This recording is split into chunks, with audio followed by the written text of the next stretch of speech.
Hi, everyone. Welcome.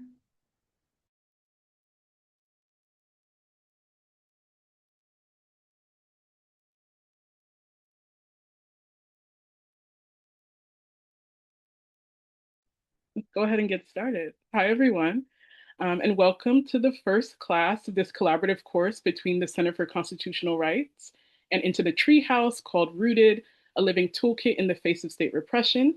My name is Maya Fino. I'm the Political Education and Research Manager at the Center for Constitutional Rights, aka CCR. And today's class is on recentering community power with our instructor, JP Hill.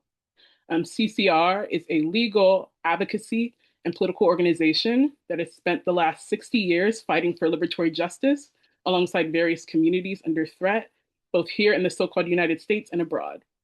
While litigation has been one of CCR's primary tools, we also recognize the duty of creating spaces like this. It's important, especially in this moment of mass disinformation and straight up fascist propaganda, that we commit to political education, study, and curiosity, seeing ourselves as a part of this world and as agents of social change within our communities. And I'm really excited to be learning alongside all of you. And we hope that you take what you learned from here today and go forth towards your people. And on that note, I'll invite Paloma Ray to offer a few words about Into the Treehouse. Thank you, Maya. Hi, everyone. So imagine with me for a moment. You're entering into a place where curiosity is the rule, not the exception, where adults get to remember and kids and inner children alike get to teach. That's Into the Treehouse. It's a living, breathing playground for anyone who believes that play is powerful. And I'm not just talking about games. I'm talking about the kind of curiosity, imagination, and energy that really sticks with you. We gather across generations because learning isn't a straight line. It twists, it loops back, it spirals, it surprises us. It remembers the things that we don't even know that we know. And the treehouse, well, it's a space to experiment, to tell stories, to move our body, and to have joy, not as an escape, but as tools to connect, to expand capacity, and to liberate ourselves. So, we invite you, our new playmates, to be curious, to be brave, to try stuff, to mess up, to laugh, to just show up. So, welcome to Into the Treehouse. We're so excited to be here with you. And don't forget, play has always been our first teacher. Now, I'm going to pass it off to Into the Treehouse co founder, Nicole. Thank you, Paloma, and thank you all for being here tonight on this fine Wednesday. So I just wanted to share a little bit about this course series and why and how we assembled them together. Um, and yes, there are closed captions right at the bottom. They're enabled. They're right next to the chat, should be on the right-hand side. So if you click the closed captions, they should appear. Um, and let me know if you can't see them. We'll be watching out in the chat for that. Great. So, we named this series Rooted, a Living Toolkit Against State Repression, because we wanted to offer the collective resources and tools that are not only helpful and informative, but also embodied. The name Rooted borrows inspiration from the popularization of an Angela Davis quote, where she says, "Radical simply means grasping things at the root," which is what each of these courses attempts to do. The courses mirror the principles of all living things in that they are reciprocal, nourishing, evolving, and adaptive. They exist within their context, which is this current space and time, but they also draw upon tools and technologies that are both current and ancient that can and have aided us in moments just like this one. So these courses are not designed to simply exist and end here. Our hope is that there's something you will continue to draw from many times over, that you'll interact with, be in dialogue with, something that you will challenge and build upon and modify. So these three courses were carefully curated because they address the current poly crisis from different but connected points of view. Whether it's building media literacy so that we can understand the current and political landscapes, of our time under AI and techno-fascism, organizing and building community so that we can take care of ourselves and each other, and just grounding and reorienting into our bodies so that we can replenish ourselves and build our stamina for sustainable organizing. So we hope that this series will fill up your cup and inspire you towards sustainable action. And before I invite JP Hill to begin teaching their class, I wanted to just quickly address some housekeeping things.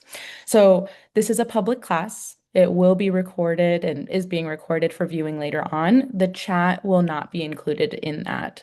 Closed captions are available at the bottom right, next to the chat box, which we encourage you to use and say hello. Let us know where you're tuning in from, how you're feeling. We really want this to be a space of dialogue and really sharing our thoughts and our perspectives on everything. There will be various times when our instructor, JP Hill, will offer prompts for reflection and times for sharing. So in those times, we invite you to go ahead and use the chat. And if you feel comfortable and empowered to come on mic, simply use that raise hand feature, which is on in the center, also, I believe right next to the chat box. So if you do want to come off mic and say something in those portions where JP is encouraging folks to speak, just press raise hand and we will come to you and unmute you so that you can participate.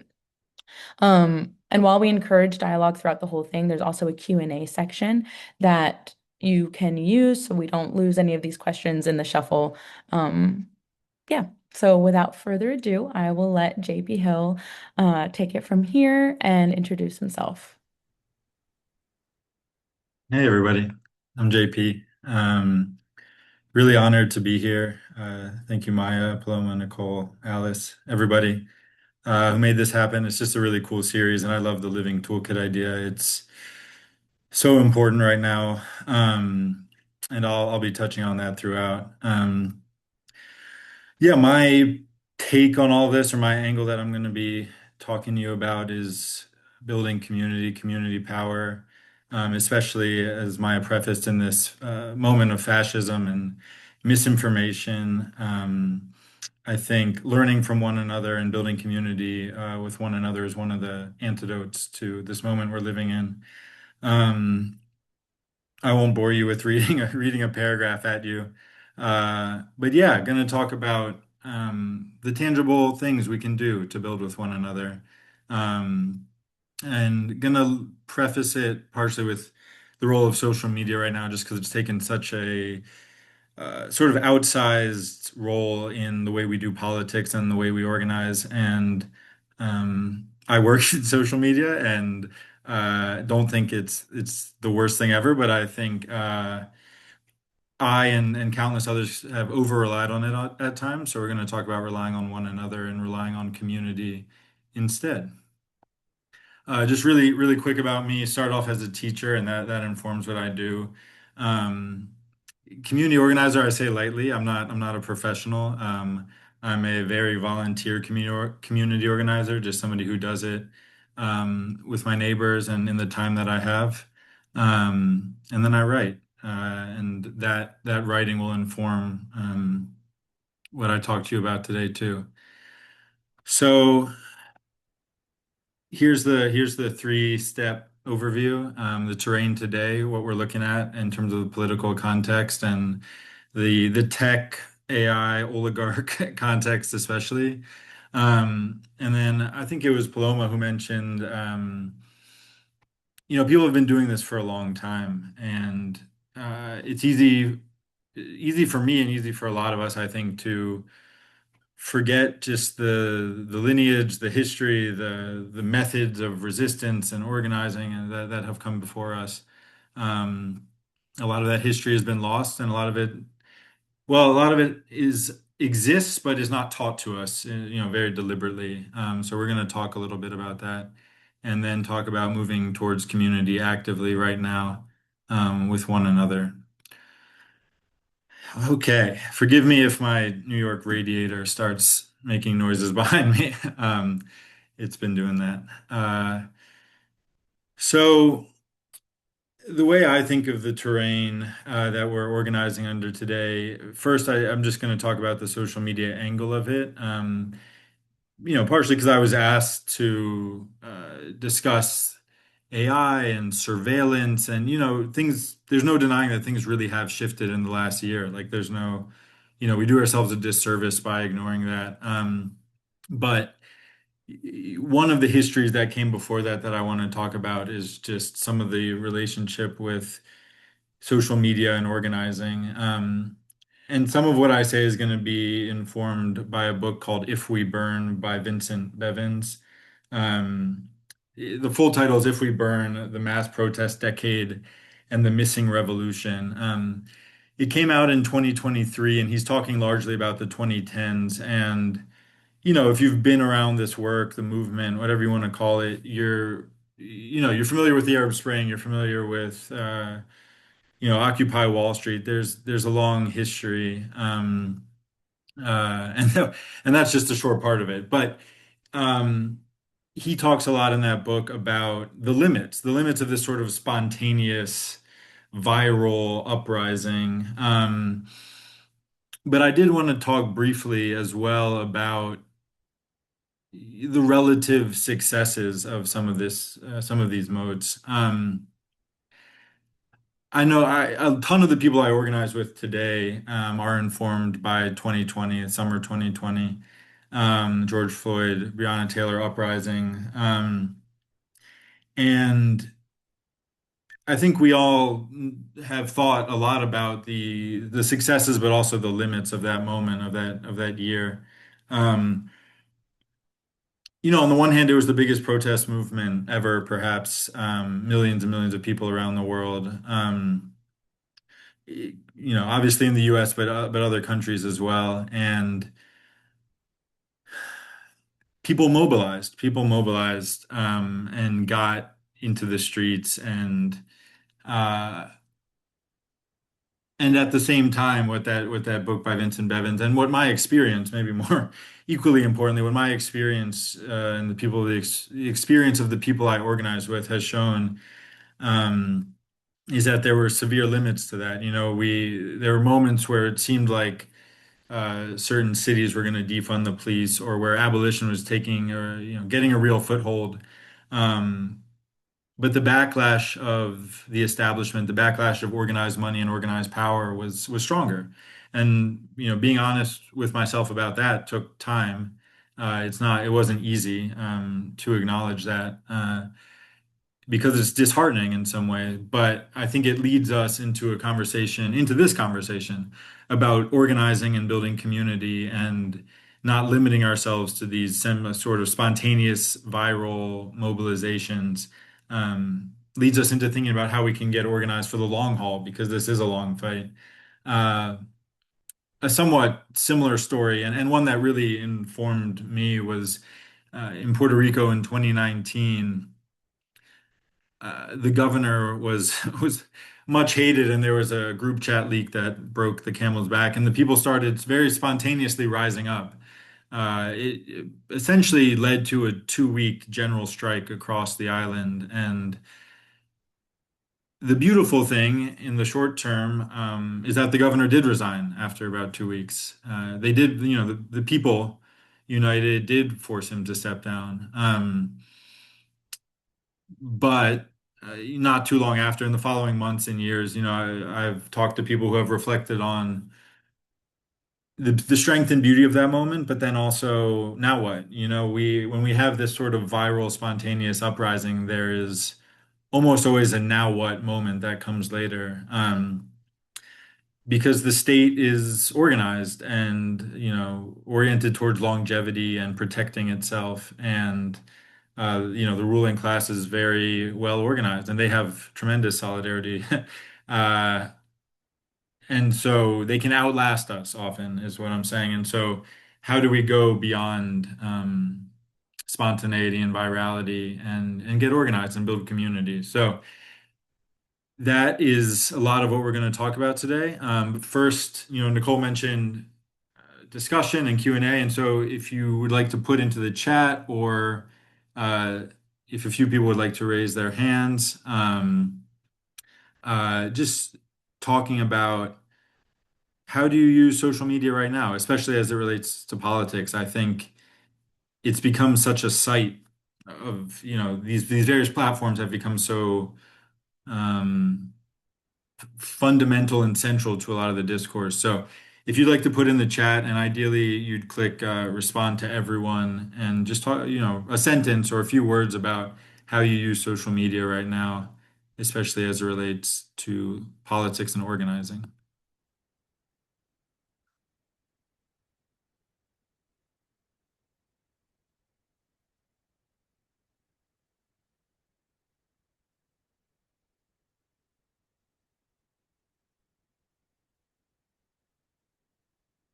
I see IG flyer dump. That's that's so real. And yeah, finding out about protests, that's vital. Yeah, protest and ICE activity and connecting with people. Yeah, one person here says that they use it poorly because it's so hard to break through the censorship. Definitely going to talk about that in a second.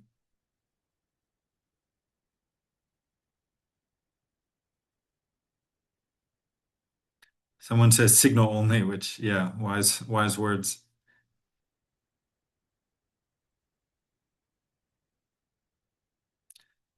Yeah, someone's talking about being shadow banned. We're going to get into that in a second. Um,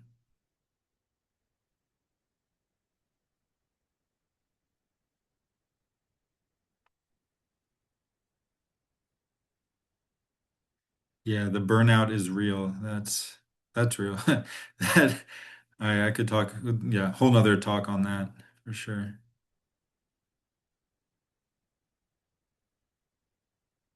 Wow, thanks everybody.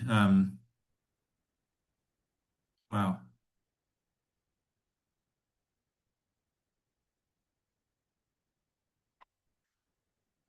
If you, yeah, someone talking about leaving all these platforms. Yeah. Wow, thanks everybody. You mean you're touching on so many of the things I'm thinking about in this moment. I'm gonna talk about, there's these moments like Puerto Rico and in 2019 and 2020 and um, like I mentioned earlier, this moment is unique, I think. Well, there are patterns, obviously. History does rhyme and does repeat itself. But something has shifted over the last year. The Trump administration is overtly fascist, as I assume we all know if we're here. But there's a particular like character and nature to that fascism, and one of the distinctive elements is the very overt alliance with big tech oligarchs. Uh, there's to me, a very memorable moment at Trump's inauguration where I think it was Musk, Bezos, Zuckerberg, CEO of Google, maybe. We're all on stage, with him there at the inauguration. Um, oh, thanks for these tips. Huh. Uh, sorry, I'll try not to get distracted by the chat, but I appreciate everybody posting there. Um, yeah, there's a unique character to this fascist alliance, and a lot of it revolves around big tech, because of for many reasons, but partially big tech's centrality in this sort of house of cards economy that's largely, the numbers are largely being held up by AI investment, data center construction, things like that. Um, and so, yeah, this state is very eager to partner with Silicon Valley and Silicon Valley, began, having this like right wing or this tech libertarian sort of bent that valued privacy and whatnot, has essentially thrown that to the wind.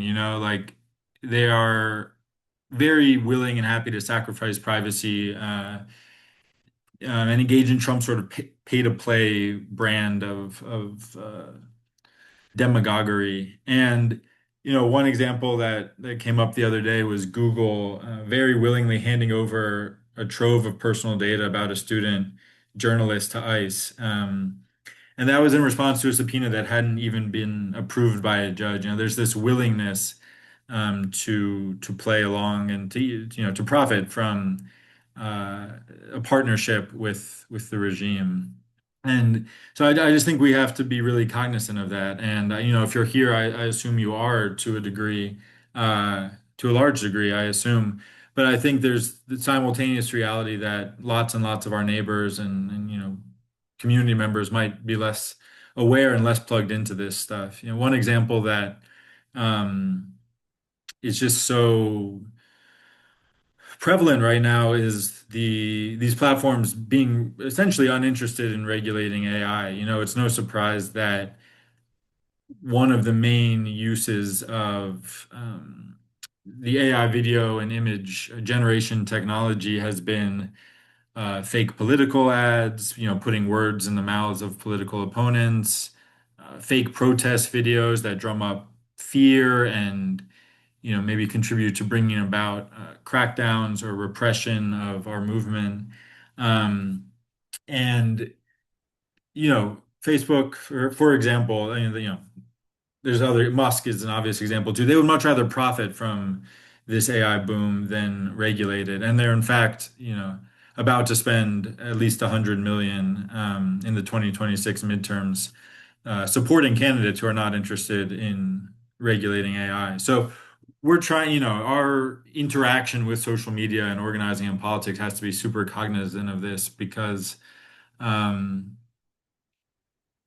AI, one of the many uses is the disintegration of trust, the erosion of trust. And some of it's deliberate, some of it is less deliberate, but is an accident of, the advent of this new technology. But in my experience, communal bonds and organizing with neighbors and coworkers is a really great antidote to the destruction of trust. People don't trust either political party that much right now. They don't trust a lot of.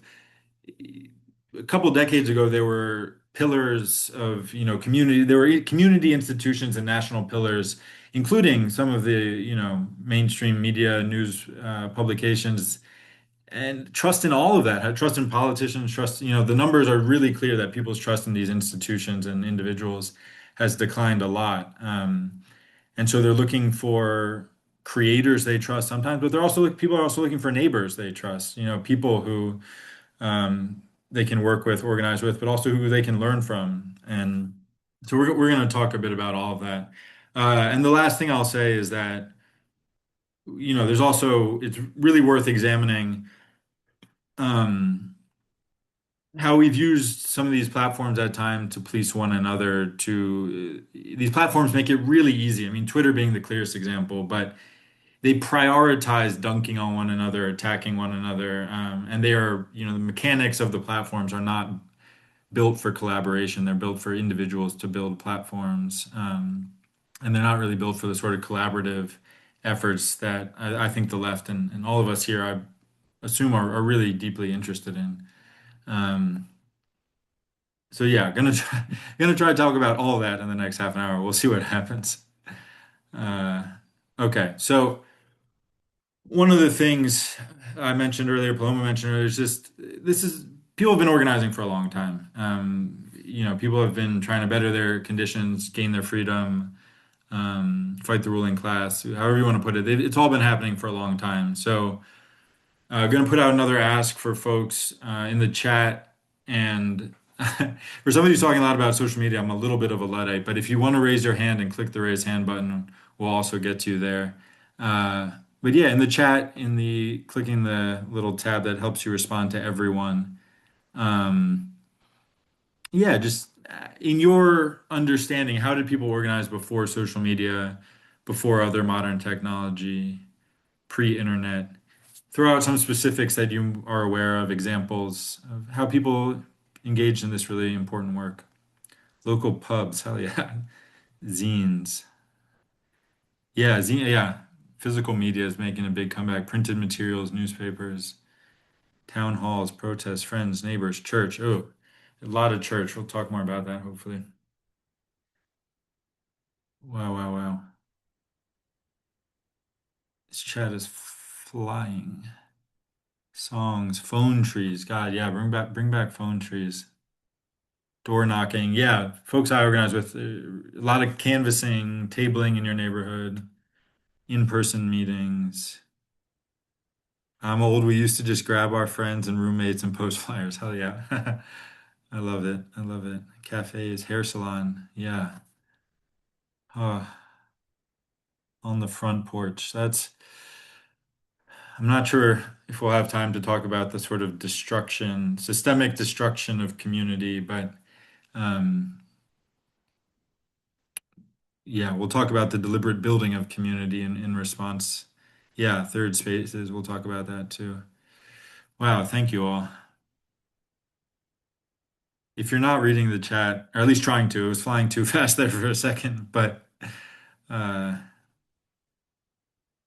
yeah, 4 hours. I was thinking about that.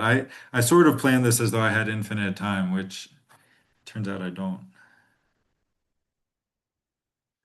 Okay, wow. Thank you, everybody. Labor unions. Yeah, okay. That everything leads into exactly, yeah. Yeah, wow. Okay. So I'm gonna read a long quote. I'm sorry for being low tech and not being good at switching on and off with other people, but um yeah, this is from the book Hammer and Hoe by Robin D.G. Kelly. Amazing book about organizing, primarily in like the 30s in Alabama, communists, black communists, Great Depression organizing. So much like the trickster characters in African American folklore, many black Alabama communists express great pride in their ability to outsmart the bosses, as revealed by the ingenious ways activists distributed leaflets in direct violation of seditious literature ordinances and constant police surveillance. In Birmingham, black women posing as laundresses picked up bundles of leaflets, stencils, and papers from the homes of white communists and smuggled the materials out in baskets of laundry. The leaflets were then distributed throughout the city, but were concentrated mainly in Birmingham's various black communities. So it probably does not surprise you to learn that what they were doing was illegal.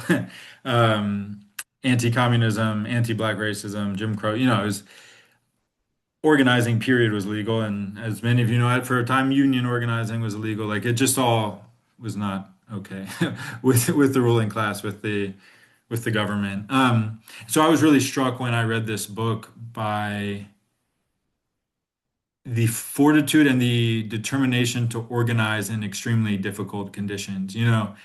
Before and after this little section in the book, it's talking partially about KKK violence and just non-KKK white violence. Uh, a lot of the people organizing in Alabama at this time knew that they were risking death, beatings, being dragged through the streets, being forced to leave the city, the state, and they organized anyway. To me, that lesson is so crucial right now. I mean, we see it across the country right now. We see people who know they might get deported, might be sent to prison, might be sent to some, camp, detention center, might be sent to a country they have no ties to, organizing anyway, and resisting anyway. And here it was a very offline, it was the 1930s. It was very word of mouth. People mentioned churches earlier. People mentioned, pubs, hair salons. Like people were just organizing in their community, and I was struck by the effectiveness of some of the like sneaky organizing they needed to do. Stuffing leaflets in mailboxes in the middle of the night, sending warnings to the people who owned, sending, plantations in the middle of the night. And so, yeah, this is one of those moments to me where it's easy to be apocalyptic. It's easy to say the oligarchs control everything. If you're online too much, like myself, you'll see a ton of people being like, we're cooked. Like we're everything, game over, whatever, in some way. And it's just not the case. People have organized in, yeah, so I'm flipping back to the chat just because great stuff is being said. But yeah, there's a ton to learn from Southern organizers right now. I mean, the Stop Cop City movement recently was one of the most inspirational movements in the country. Um, and yeah, we're going through tough times. There's no doubt about that. But people have organized in immensely difficult conditions, you know. When I say liberation struggles here, you know, I think anti-colonial struggles primarily, but there's so many examples. You know, I was talking the other night with some people I organized with about union organizing and just uh, the sheer number of one-on-one conversations that go into a good, you know, union organizing drive. Um, and that's a skill. That's a skill. It's not. You know, I love talking to people, but I am not a professional, and I haven't learned, you know, some of the particulars of, you know, getting a grievance and working with it, and how you talk with other people in the shop about it, or you know, your coworkers. And um, these are skills that in my opinion, all of us need to learn. You know, I think in this moment. Um, the over the past several decades, you know, there's been a culture of passivity politically in America, and that's very deliberate. That's, you know, an advent like neoliberalism, and prior, just of comfort and of the life we were afforded here, many people, and that the daily work of organizing is something that we need to learn right now to build community and to get out of to defeat fascism. So one other quote, I'll hit more quickly. Uh, this is from Jane McAlevey, Raising Expectations, a book I really like, and she's one of the people who is sort of holding the torch, carrying the torch of a more radical labor movement, more radical union organizing at a time when it was at a low point, essentially, and we're still climbing out of that low point in many ways. And organizing at its core is about raising expectations, about what people should expect from their jobs, the quality of life they should aspire to, how they ought to be treated when they are old, and what they should be able to offer their children, about what they have a right to expect from their employer, their government, their community, and their union, expectations about what they themselves are capable of, about the power they could exercise if they work together, and about what they might use that collective power to accomplish. Ultimately, expectations about where they find meaning in their lives and the kinds of relationships they can build with those around them.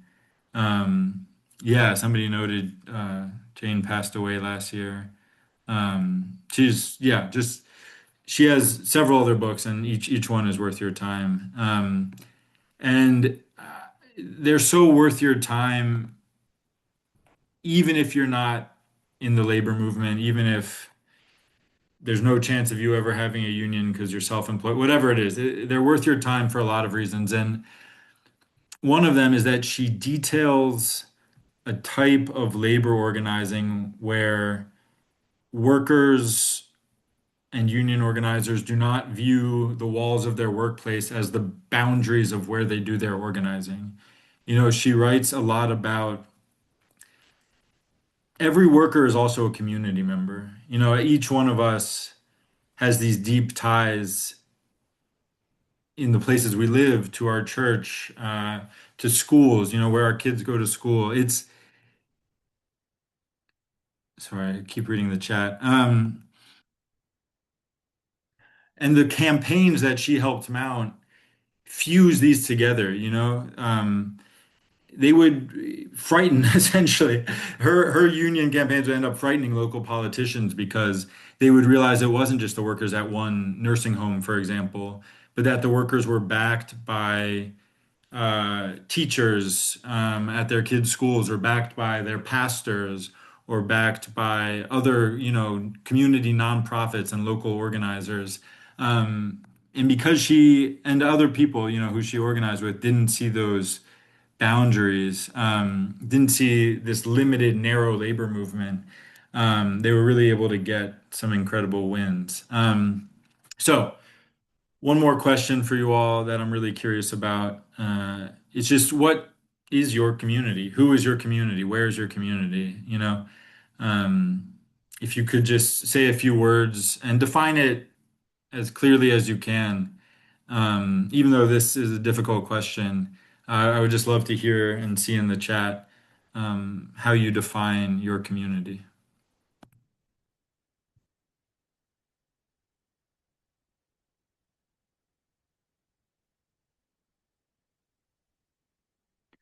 Yeah, my neighbors, we're going to come back to that 100%. My neighbor, yeah. Wow. Oh, hey. St. Mary's Episcopal Church in Harlem. Shout out. Great church.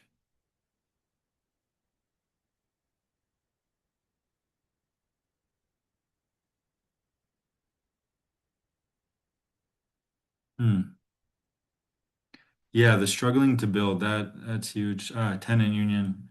Love to see that too.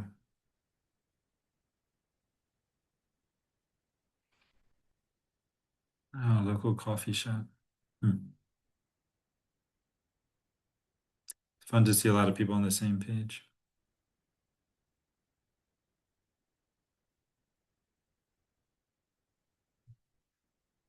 Oh, Windsor Terrace. Nice.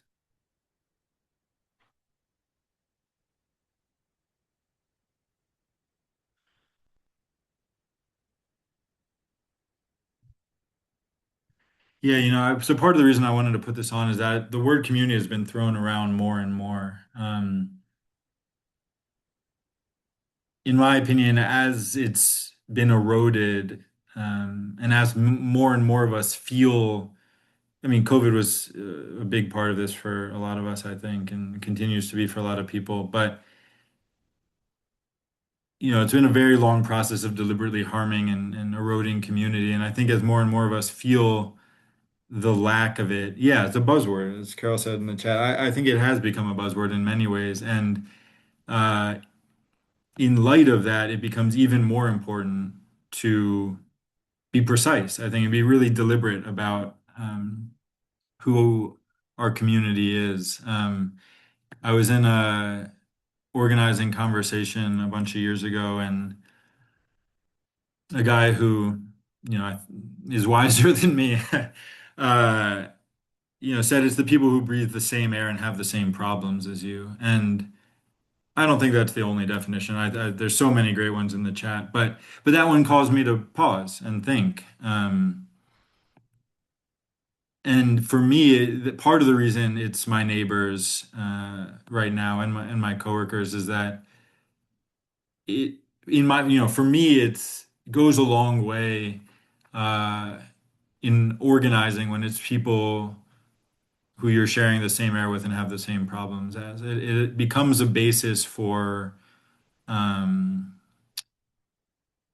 communal action or collective action when it hits those criteria. And one thing I'm seeing in the chat is a lot of people who it's the same problems. It's people who you can organize with and be in struggle with together.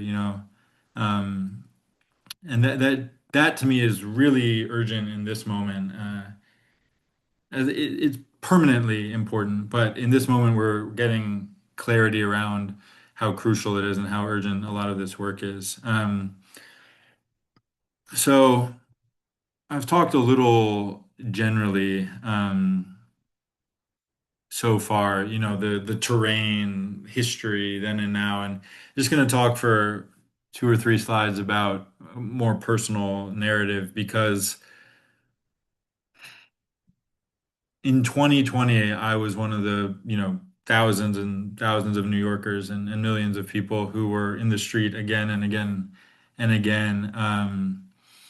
And I'm glad, no regrets about that at all in the least. But something happened after maybe October 2020. There was a core group of us who kept going out, and we felt like, we were a community to some degree. These people were interacting almost every day. We were, signal chatting, protesting, um, but we were getting burnt out. Just no way, when the NYPD starts outnumbering you and starts attacking you more and more, you get burnt out. There's no surprise there.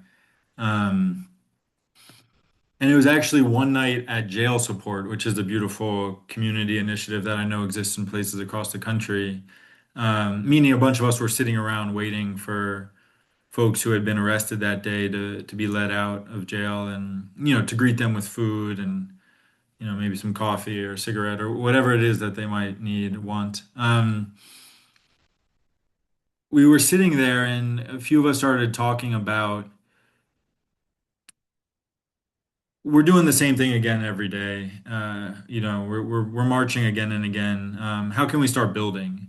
How can we start building something that lasts and that is an antidote to this burnout? And so it became a mutual aid group, met in Washington Square Park every week and distributed food to folks in need in the park, but also to this protest community. And so it became a base for us to help each other, yeah, clothe each other, feed each other, and provide the sort of spiritual nurturing that comes with community, emotional support for one another that comes with security and community and warmth. And so we did that, and it was a beautiful thing. And then the process continued, and for me, that looked like okay. For those of you who aren't in, don't know New York City, which I assume is a lot of you, Washington Square Park's a somewhat central location by a lot of the trains and stuff, and all of us were coming from all these different parts of the city to meet there and be with one another, and it was beautiful. But I started thinking like we can only build so much in the middle of this park. What are we building in my neighborhood? Um, and some people. I was very fortunate that some people were already doing that. Um, a few organizers were already starting to build a collective in my neighborhood, and I got to jump in. I got to jump in and be a part of it. And from that collective, over time, emerged a community space. Um, it's a really beautiful thing. It's a spot that can be a community hub. It is a beautiful thing in and of itself, and it can facilitate even more. It can facilitate organizing. It can facilitate getting to know one another, community. Um, and it's just beginning. This spot has only been open 9 months. It's called Another World. Um, it's all volunteer run, grant funded and ongoing fundraising will certainly be needed. We're still paying Brooklyn rent. But nobody gets paid, 20-ish volunteers keep it open, help coordinate all the events. And when there's not events happening, people can just come in, get food, get a snack, use the bathroom, use the Wi-Fi if they need it, borrow a book. There's a child care corner. And so it's a really beautiful thing, and maybe in a different era it wouldn't have been necessary. Maybe in a different era, a community, or maybe in our beautiful future that we're hopefully creating, community wouldn't be so decimated or won't be so decimated one day. But right now, communities are under attack and gentrification um, yeah, I mean, gentrification really is the main one. Rents going up, people being priced out, and so people need spaces to organize against that. And um, the community organizing collective that birthed this space used to have to meet in the back of a bar because that's just like what we had. We met on the back, this like back patio room for months and months, and now we have this space. Now we get to meet here, and it gets to be this community hub. And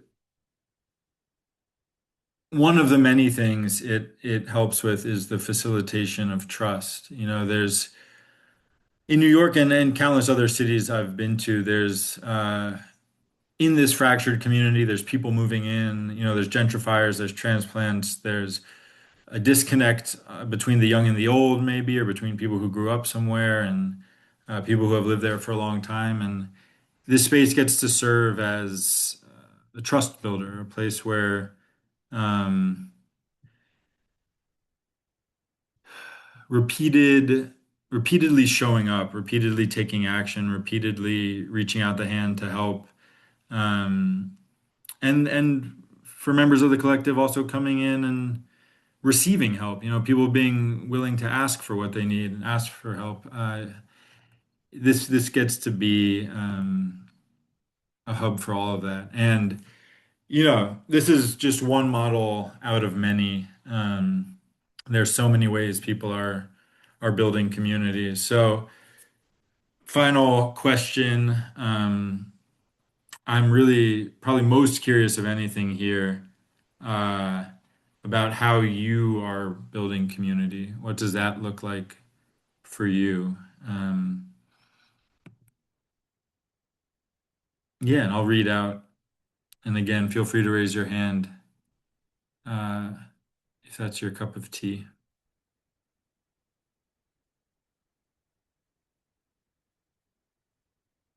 Wow, singing songs together, yeah, that's awesome. Singing, yeah, groups specifically, that's great.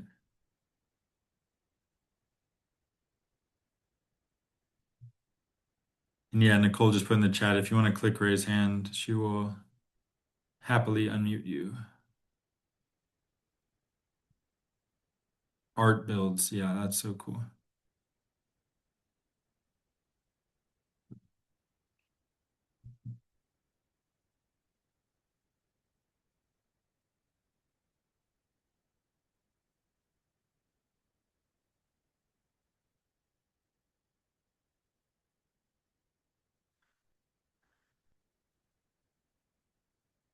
Local studio. Oh wow, people doing ice patrol together. That's really great.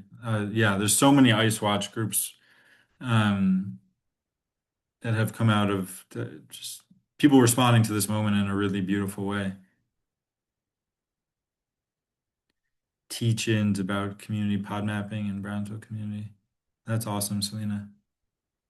Wow. The person asking, can you move to New York already? One of my friends texted me today saying he wants to move to the Socialist Republic of New York, so all are welcome here.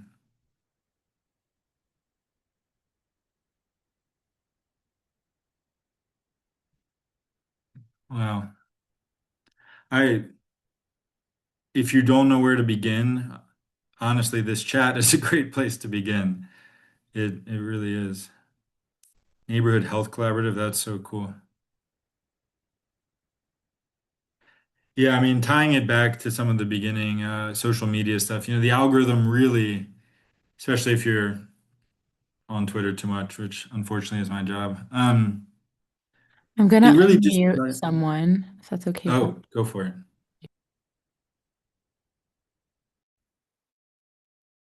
Mark, you can go for it. Coming through. Yeah. Okay, cool, cool. Real quickly, I appreciate the unmuting feature because I've lived 31 plus years with MS, and so my fine motor coordination is shot, so can't really type. And with that in mind, I just want to name a community space for me is has really been revealed in the disability justice movement. Um, so it is hybrid for me. It is I do still connect in safe physical spaces with folks, and oftentimes it's online, and it's a really emergent, and I use that intentionally with a nod to Adrienne Marie Brown, um, emergent strategy from 2017. Pick it up if you haven't read it. Anyway, disability justice is an emerging community, community and community practice. Also, shout out to Richard in the chat for naming anti-imperialism and anti-capitalism. Thanks, y'all. Thanks so much. Yeah, that's a really great book. And yeah, at this very moment, anti-imperialism more important than ever. Um, yeah. Wow. Thank you. and yeah, in a time of like doomerism and the algorithm prioritizing like anger and um, outrage, just even despair. This chat is one of the many. Just yeah, so it's great to see so many people doing tangible, meaningful work. Um, wow,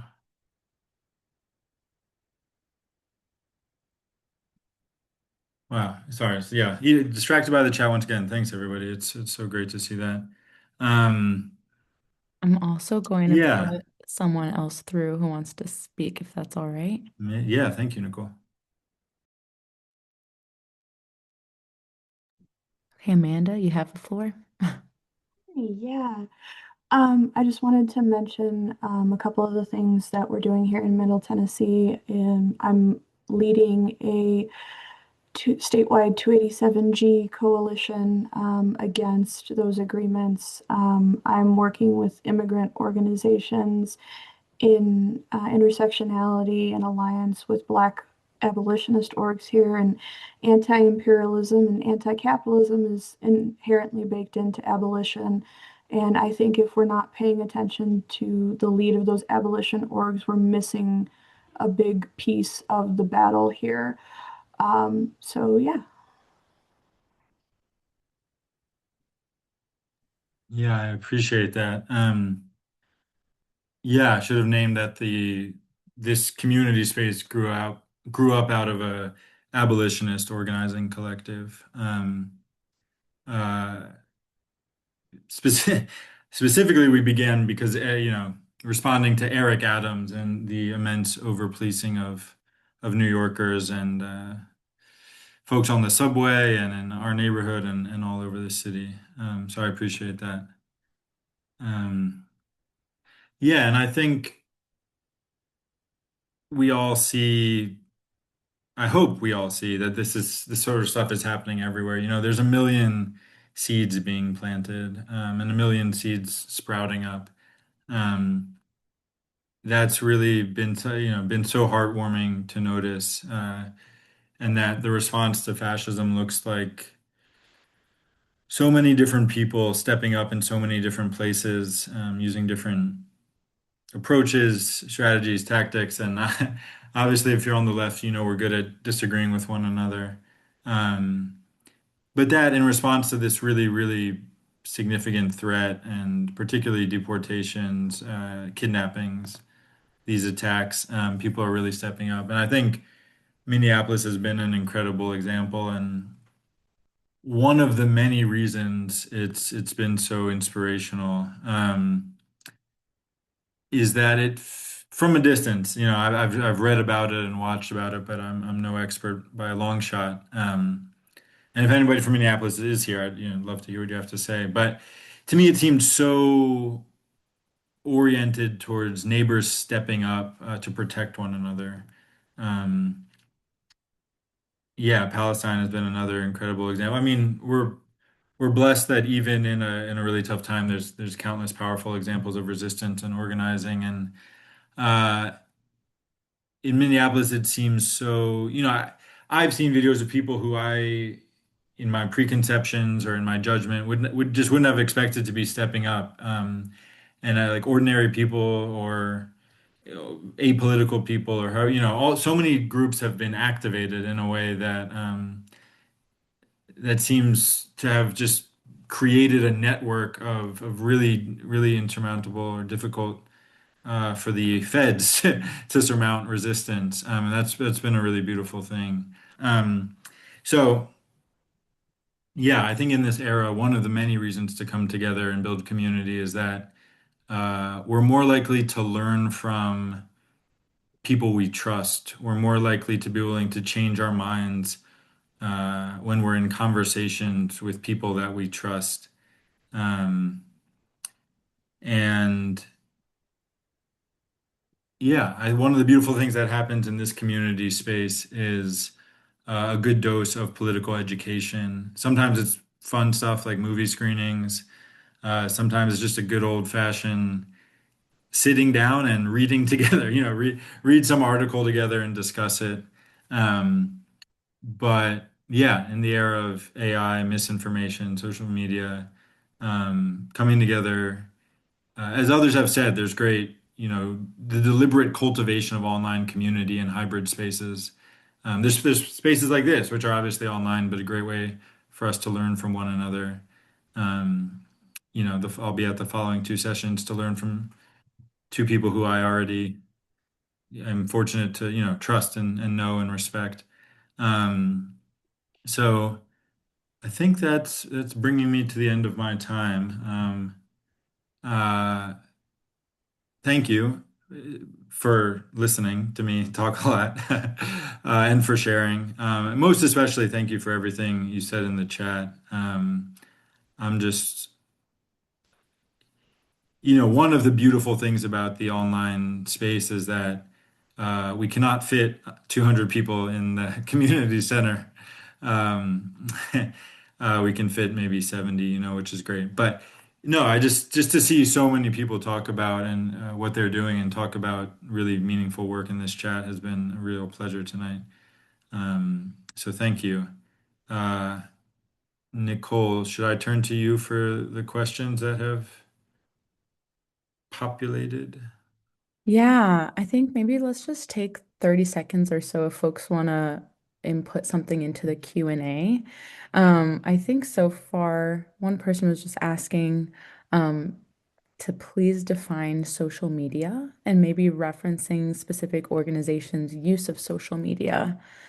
Um, yeah, do Oh, you have that's a any good good question. examples or some outliers also?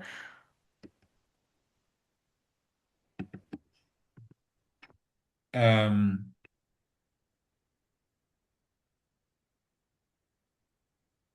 okay, so social, how do you define social media? Um, Platforms where masses of people gather and you share content with the deliberate understanding that people engage with it. It's not just like putting out an article. It's you're putting it out into an ecosystem of other posts, and people have the option to share and comment and like and reply. Uh,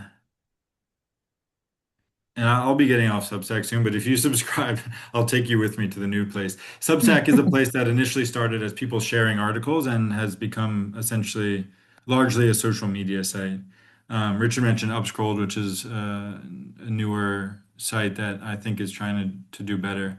Um, but yeah, I mean, there's an incentive on basically every social media site that I've interacted with. There's an incentive to get likes and clicks. And that incentive often leads people to oversimplify, to exaggerate, or um, be combative, or drum up. The thing that gets us to click is intense emotion usually, and that's my biggest issue. Which I think there are exceptions. I think Prism Reports is a great exception. They're a small nonprofit news outlet that is very deliberate about not just following the latest news and about pursuing long form stories. And I think that's a great model. Um, and I'm sure there's tons of other examples. But I think for us as individuals, I don't think it's a universally negative thing. I think my the crucial point to me is that I don't think we can center our organizing there. I think it can be a tool, but I think it can't be the centerpiece of our organizing. So I appreciate that question. Amazing. Um, I think we're going to answer maybe two more questions. So one question is, I want to hear more about Substack. How does it differ from social media? So it started as an email newsletter platform where people write articles and they send them out to folks, or newsletters, and send them out to your inbox. They, in the pursuit of greater investment, created their own social media app to accompany that. And again, I don't think it's a terrible thing, but I think for me, has incentivized oversimplification and sensationalism, and taking people away from long form writing, which to me is almost synonymous with long form thinking, Mm. into this short form content, like more Twitter-esque content, and that to me, yeah, short form writing is more, leads us to more short form thinking, I think. So that's been my experience, and I think there's a lot of great people on there, but I'll be all the email subscribers will be uh, what's the word, transitioned or something to another platform where I'll return to just sending more long form thoughts and not being consumed with little tweet type blurbs to highlight or to showcase my writing. Um, Mm. that's the short version. If you, my latest Substack is partially about why I'm leaving, but also about Substack partnering with Polymarket, which, yeah, that is what that is. Thanks for that question. Yeah.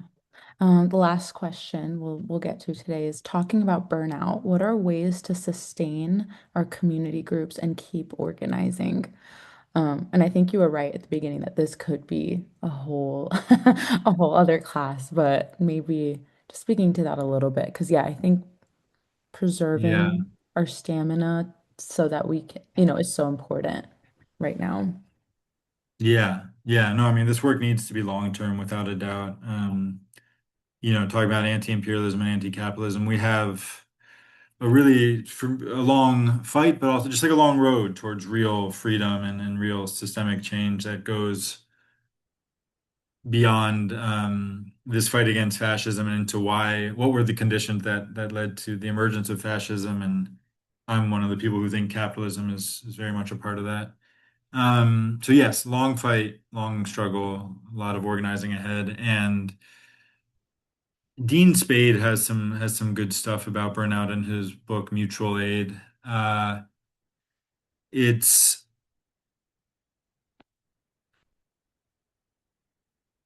he has some great stuff about committing to what you can actually do and then doing what you commit to.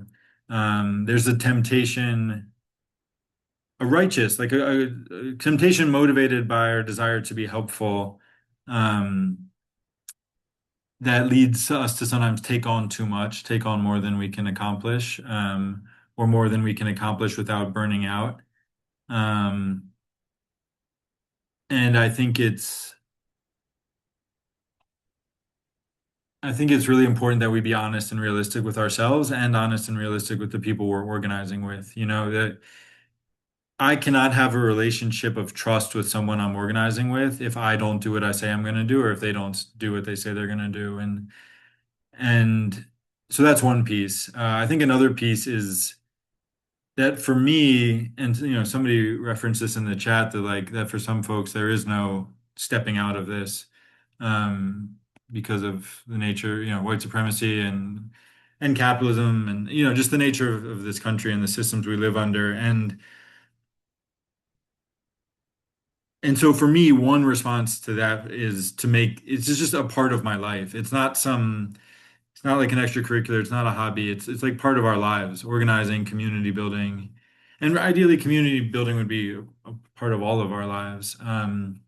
But we've gotten, people mentioned individualism a lot early in this conversation. And uh, to make communalism, community building, helping our neighbors, being a part of our neighborhoods, our communities, just to make that a part of our lives. And I feel very fortunate that I get to organize in this community space where, I'll like take an official shift every week and show up for the hours, but then I'll also just drop by, we'll just drop by. Like two folks who met in the space had a wedding the other day in the space, and we just like showed up. And yeah, so to make this part of your daily life and routines and the rhythm of your life, somebody just mentioned nature, and I think, yeah, the rhythm of our lives, as being interconnected with this work is really, really important.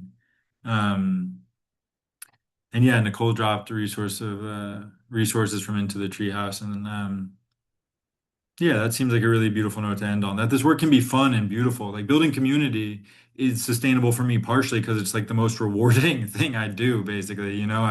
I go into that space for like our shifts are 4.5 hours, and I go in and I leave feeling better often rather than drained. So that's a beautiful thing. And thank you to everyone who made this happen and to everyone who participated. I think I will now turn it back to Paloma to close us out. Thank you, every single one of you, for showing up tonight or whatever time it is where you showed up. But thank you. Thank you for showing up with such openness and such willingness to just be present and share. The chat was so alive that there were moments where it was like I forgot that I was hosting this whole thing. So thank you guys. Thank you all so much. JP, thank you. Thank you so much. Thank you. Thank you for supporting everyone from behind the scenes. We're really grateful to share the space with y'all. We feel like this isn't just a class. This is very much a practice, and it's going to continue beyond today. So please keep your feelers out. Check that inbox. We're going to have some really juicy worksheets coming out for you so that we can just keep building what we started here tonight. We can't wait to gather with you next month for We Protect Each Other with Afeni Evans and Phoenix. Until then, take care of yourselves and each other. Thanks, everyone.